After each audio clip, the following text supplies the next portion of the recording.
So hello guys, CMD here again, and today I'm going to do a kind of update video on the GTX 580 DirectCU II from ASUS that I basically bought to screw with it, try things out, try modding it, and yeah. Now I'm pretty much giving you an update on what I did with the card. You can already see that there have been some modifications. And yeah, so let's start with what you can see here. So this is obviously not the stock heatsink. This is sorry. This is a Morpheus 2 from Tech, which is a custom GPU cooler. Like it has 6 heat pipes, and it is a lot more substantial than the stock heatsink that came with the GTX 580.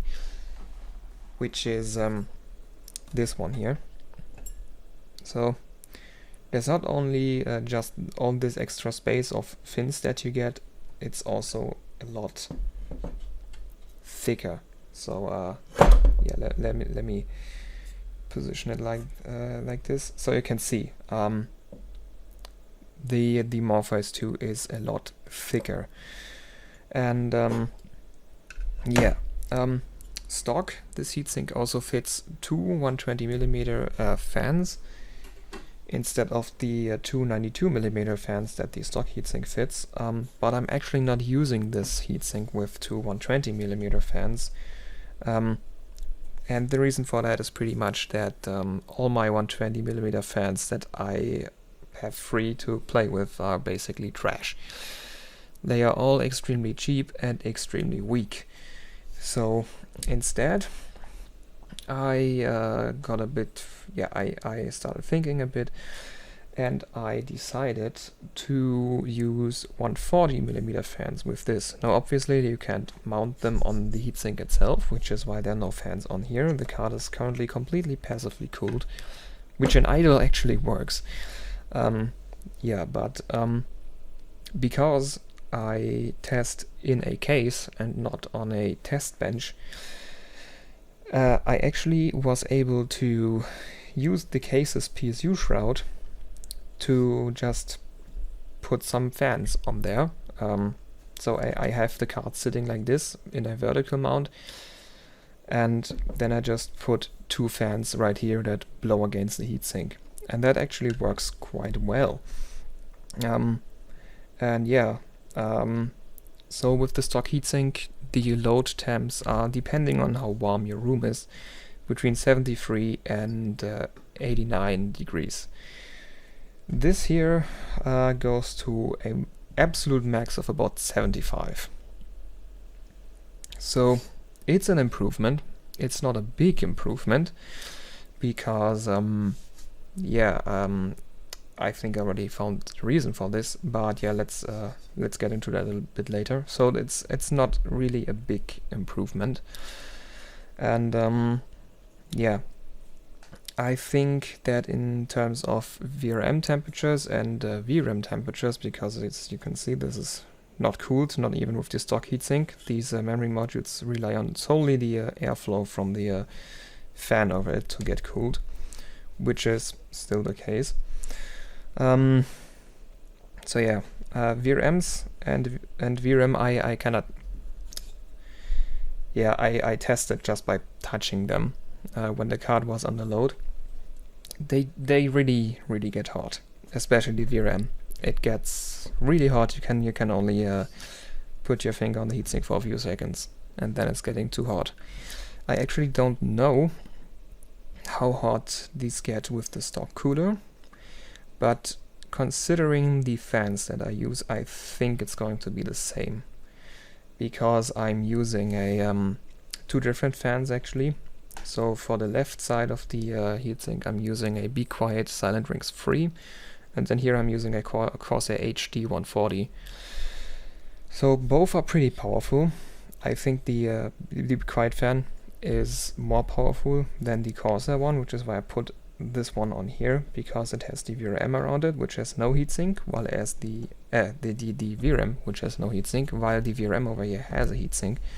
So I put the Be Quiet fan on here, So yeah, and there's actually a lot of airflow going through this heatsink. Like when you put your hand under here, when the card is under load, you can feel a lot of airflow. So I think memory and VRM cooling should be fine with this heatsink, but as I've already stated, the core is actually not getting that much cooler. So it is cooler, but the whole purpose of putting this heatsink on here is not to have the card run a few degrees cooler, it is to increase overclocking headroom. And sadly, I am stuck at the exact same clock as on the stock heatsink, meaning if I go anything higher, the card crashes. So yeah, putting this heatsink on does not help with overclocking, and I now think I know why. Because this is a GTX 580, and Nvidia used to put IHSs on their GPUs, which is also true of this one. Like if you look in there a bit, you will be able to see, yeah, there you can kind of see it with the thermal paste sandwiched around it. That is a big thermally insulating metal plate over our GPU.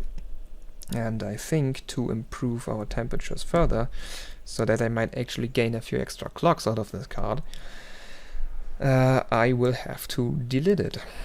So yeah, delete just like an Intel CPU. Take the IHS off, replace the thermal paste that's between the GPU and the IHS, and then mount the cooler directly to the GPU without the IHS. And that will hopefully increase our overclocking headroom. Now, I will likely not be able to fit the stock heatsink on here after that, but yeah. So the mounting situation is also a little bit special, because this is not the stock mounting system for the Morpheus cooler. The Morpheus cooler actually uses this plate, and then you put these screws through these openings in the plate. Thing is just that the screws are not long enough. So I'm using the original screws that came with the stock heatsink, and I'm using now the back plate as a means to create our mounting pressure. So yeah, I would probably be able to use the stock mounting hardware if I just take the backplate off, but I won't do that, not just because the backplate looks really nice, but also because the VRM heatsink screws into these two mounting holes here, and if I take the backplate off, we don't have a VRM heatsink anymore, or I will have to find a custom mounting system for it, which I really don't want to do right now. So yeah, the backplate stays on, and yeah,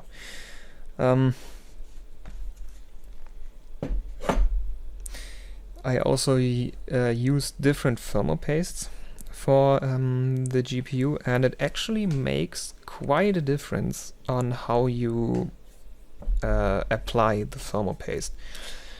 So first thing I used was just a blob of Cryonaut, which actually performed not that great, because I think I just used too much.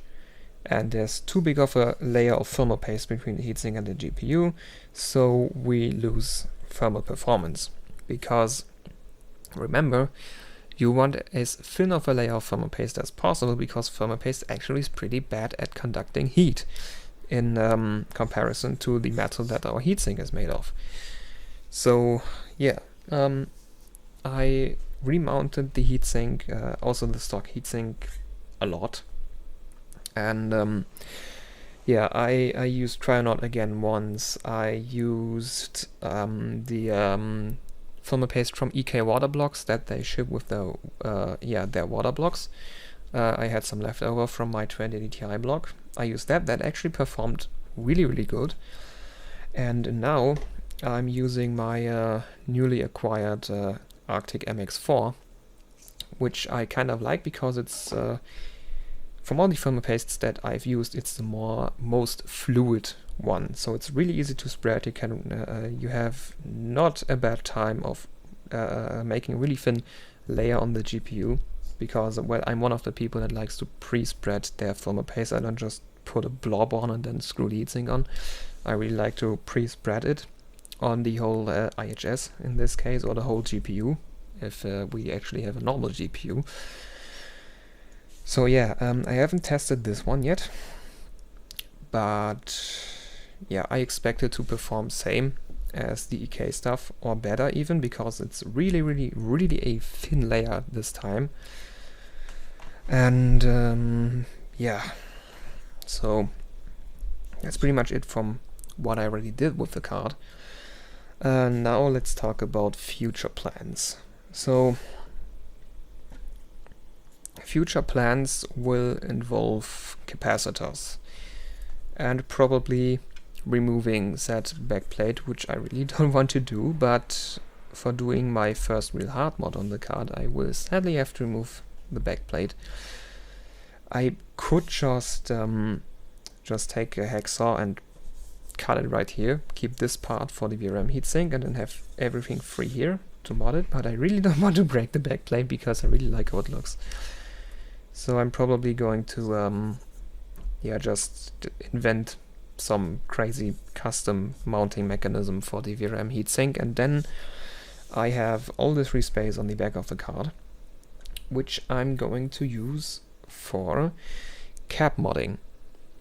So cap modding pretty much is like if you have your GPU or your VRAM. I'm probably going to do it on the VRAM first. There are some capacitors like this protlyzer here, or these smaller capacitors, or this yellow thing that you can see through the backplate, which is a I don't know, if it's a aluminum polymer capacitor or something else. I really don't know. It's a capacitor basically. And what these capacitors are for, if your GPU or your VRAM suddenly goes under a lot more load than before and the power consumption spikes up in the air suddenly, your capacitors are there to hold some bulk power, which the GPU or the VRAM can then use up if it suddenly goes under a much higher load, because yeah, that's pretty much like you have your power reservoir that you can use in case you just suddenly need a lot more power, because otherwise the VRM would have to respond by sending a lot more current through it, which would, like, depending on your LLC setting, would lower the voltage, and lower voltage means less stability, and less stability means you can use the card on high clocks. So that's why we have capacitors. And what I'm going to do with a cap mod is I'm going to solder additional capacitors on the back of the GPU, maybe also the front, because we kind of have a lot of space there, but I don't know where I would solder them on. So yeah, backside. And yeah, if we add more, the card has more extra bulk capacitance and can go under a higher load for longer before the VRM responds and lowers the voltage. So we have a higher voltage on average, which could increase our overclocking headroom. As far as I know, VRAM profits from this quite a bit, depending on how the PCB of your card is put together. GPUs, I think, don't profit from it as much, but I think older GPUs like these profit a bit more than newer ones. And yeah, basically this whole card is just a like, it's basically homework for me, because yeah, I'm taking an electronics course on university, and I kind of want to get some experience in messing with electronics. So this is basically homework for me.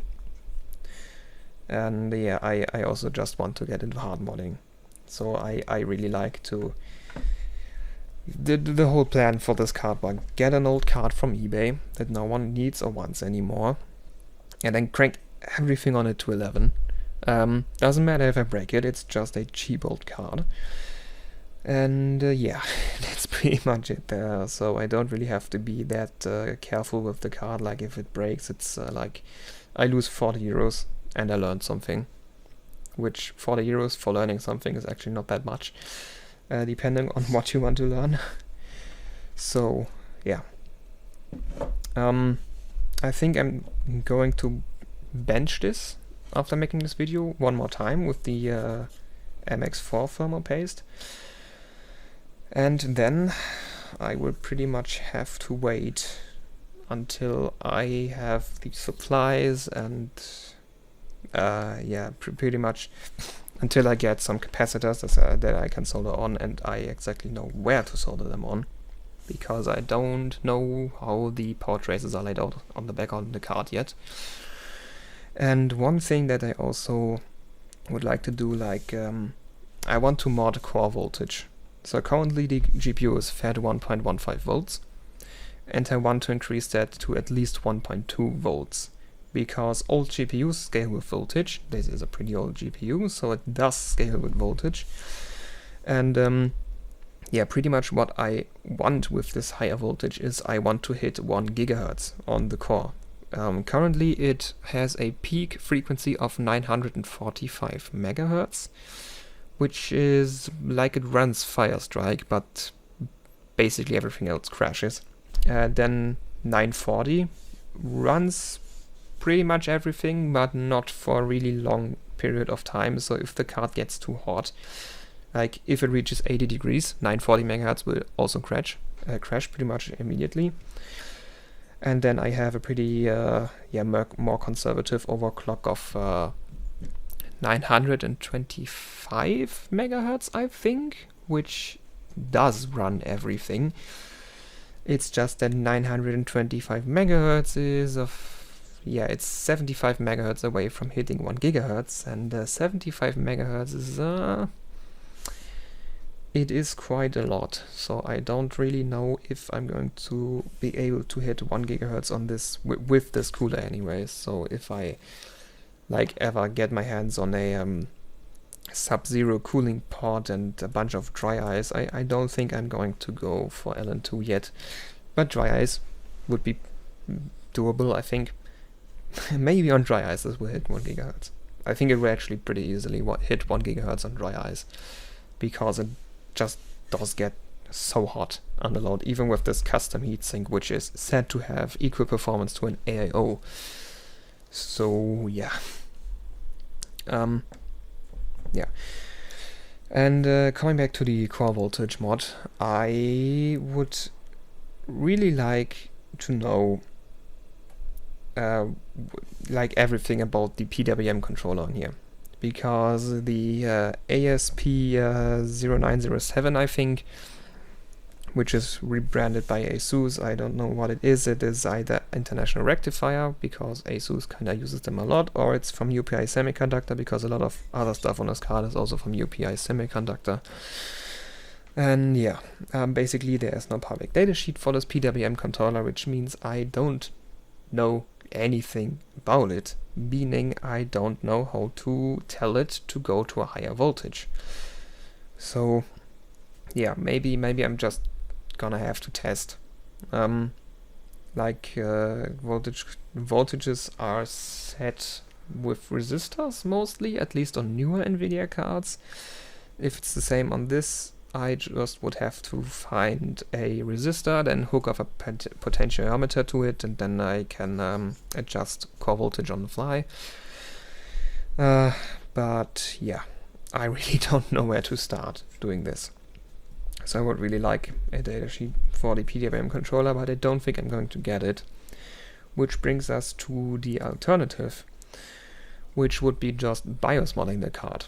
Like, I have researched a bit on people overclocking their cards with a little bit more extreme things, and there were a lot of forum posts and guides on BIOS modding the card, like setting a higher voltage in the VGA BIOS, which seems to work on this old card. I have never heard about BIOS modding a card to a higher voltage that, basically any newer card than this. So I might just have to mod the BIOS a bit, and then I have higher core voltage without actually physically modifying the card. Which kind of goes against the whole idea that I want to hard mod it, but like higher core voltage, I'll take it. So, yeah. Now I'm running out of things to say about the card.